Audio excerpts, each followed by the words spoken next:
One day at a time ya. Pokoknya selesaikan masalah hari ini. Kalau belum selesai udah tidur, besok kita kerjakan lagi. Yang kedua, bagaimana supaya kita lepas dari kekhawatiran? Hiduplah bagi kerajaan Allah. Ayat 33, tetapi carilah dahulu kerajaan Allah dan kebenarannya, maka semuanya itu akan ditambahkan kepadamu. Utamakan Tuhan, cari dulu kerajaan Allah, jadikan Yesus sebagai Raja, hidup di dalam kebenaran. Yang lain, kebutuhan sandang, pangan, papan, nanti Tuhan akan siapkan bagi saudara. Senada dengan itu Kolose 3 ayat 1 dan 2 juga berkata, karena itu kalau kamu dibangkitkan bersama dengan Kristus, carilah perkara yang di atas, di mana Kristus ada, duduk di sebelah kanan Allah. Pikirkanlah perkara yang di atas, bukan yang di bumi.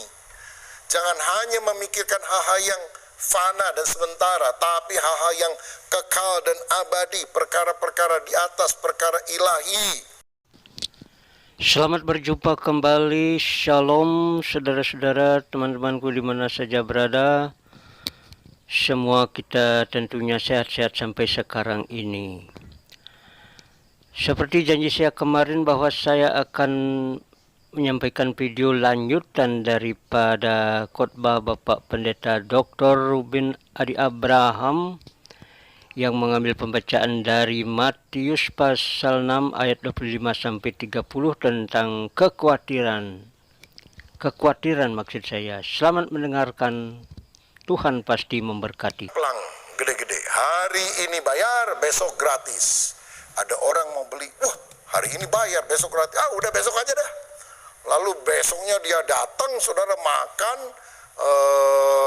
dan setelah selesai dia langsung mau keluar.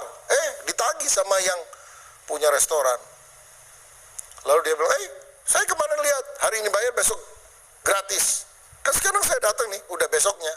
Lihat lagi, tulisannya masih tetap sama. Hari ini bayar, besok gratis. Saudara sekalian, artinya hari itu ya orang itu mesti bayar. Karena besok itu bukan punya kita. Hari inilah yang kita harus gunakan dengan sebaik-baiknya. Hiduplah pada hari ini. One day at a time ya. Pokoknya selesaikan masalah hari ini. Kalau belum selesai udah tidur, besok kita kerjakan lagi. Yang kedua, bagaimana supaya kita lepas dari kekhawatiran? Hiduplah bagi kerajaan Allah.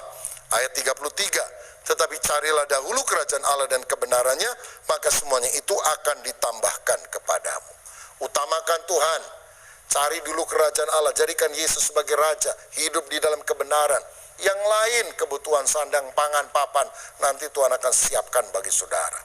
Senada dengan itu Kolose 3 ayat 1 dan 2 juga berkata, karena itu kalau kamu dibangkitkan bersama dengan Kristus, carilah perkara yang di atas, di mana Kristus ada, duduk di sebelah kanan Allah. Pikirkanlah perkara yang di atas, bukan yang di bumi. Jangan hanya memikirkan hal-hal yang fana dan sementara, tapi hal-hal yang kekal dan abadi, perkara-perkara di atas, perkara ilahi. Saudara, pikirkanlah pekerjaan Tuhan, dan Tuhan akan memikirkan pekerjaan saudara. Pikirkanlah rumah Tuhan, dan Tuhan akan memikirkan rumah tangga saudara. Hidup bagi Tuhan, utamakan Dia. Kalau saudara melayani Tuhan, mengutamakan Tuhan, Allah tidak pernah berhutang. Saudara ingat, dalam Lukas 5, Simon Petrus menangkap ikan, gagal sepanjang malam, gak dapat apa-apa. Lagi kondisi seperti itu, Yesus malah datang, minjem perahunya supaya dia bisa mengajar orang banyak. Tapi Simon mengutamakan Tuhan. Silakan Tuhan, saudara-saudara. Dan karena dia mengutamakan Tuhan, setelah selesai khotbah, Yesus berkata, ayo Simon, tolakkan perahumu ke tempat yang dalam, tebarkan jala untuk menangkap ikan. Dan waktu dia melakukan itu, ikan yang sangat banyak dia bisa tangkap. Bahkan dia mesti minta tolong nelayan yang lain, teman-temannya, untuk berbagi. Kalau tidak, perahunya akan tenggelam. Ini berkat yang melimpah yang Tuhan berikan. Kalau apa? Kalau kita mengutamakan Tuhan. Mazmur 127 berkata, jikalau bukan Tuhan membangun rumah, sia-sialah usaha orang membangunnya. Jikalau bukan Tuhan mengawal kota, sia-sialah pengawal berjaga-jaga. Tapi kalau Tuhan sudah memberkati, lagi tidur pun berkat itu akan dicurahkan di dalam kehidupan kita.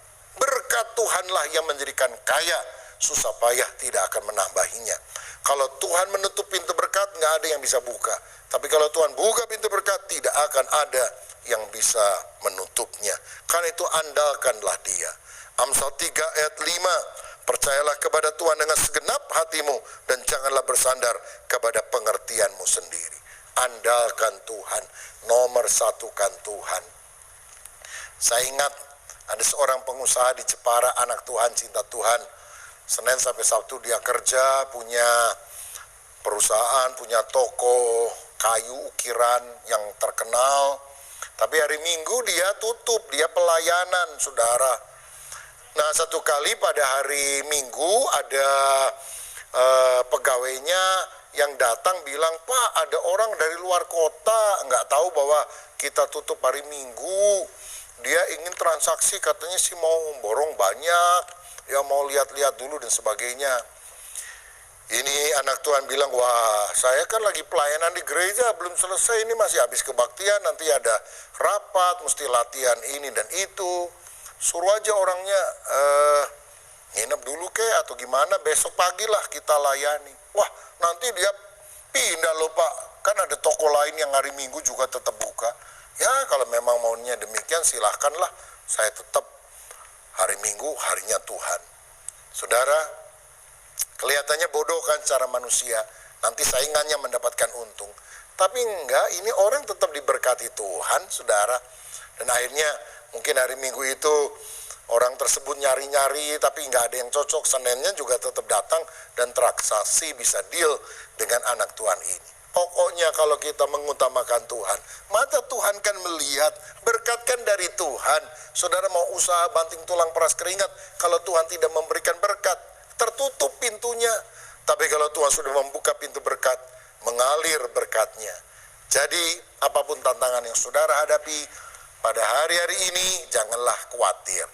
Serahkan hidupmu kepada Tuhan. Lakukan bagianmu dengan segenap hati. Seperti Agustinus pernah berkata, bekerjalah seakan-akan segalanya bergantung kepada Anda. Tapi berdoalah seakan-akan segalanya bergantung kepada Allah. Saudara harus berdoa, minta berkat Tuhan. Tapi saudara juga harus melakukan bagianmu. Bekerja dengan rajin. Dan selebihnya, biarlah Tuhan akan memberkati kita. Jangan kita khawatir, tapi mari kita percaya kepada Bapa yang memelihara kita. Tuhan Yesus memberkati. Mari kita berdoa bersama-sama. Kalau ada di antara saudara yang hari ini sedang ada dalam pergumulan, saya mau berdoa supaya Tuhan memberikan jamahan kepada saudara. Bapa Surgawi, yang mampu berdoa untuk setiap anak-anakmu yang hari ini datang dengan pergumulan dan beban, apapun yang menjadi masalah dan kekhawatiran kami. Kami berdoa dalam nama Yesus, berikan kami keteduhan hati. Karena kami tahu Tuhan melihat, Tuhan duduk di atas tahta, dan Tuhan mengatur semuanya. Dan biarlah kami percaya bahwa Engkau Allah yang selalu memperhatikan dan memberikan kemenangan kepada kami. Biar kami hidup pada hari ini, biar kami hidup untuk kemuliaan Tuhan, menomorsatukan Tuhan. Dalam nama Yesus, kami berdoa dan mengucap syukur. Haleluya. Amin. Tuhan Yesus memberkati. Terima kasih sudah mendengarkan khotbah dari Bapak Pendeta Dr. Ruben Adi Abraham. Terima kasih sudah mengikuti channel saya di saat ini.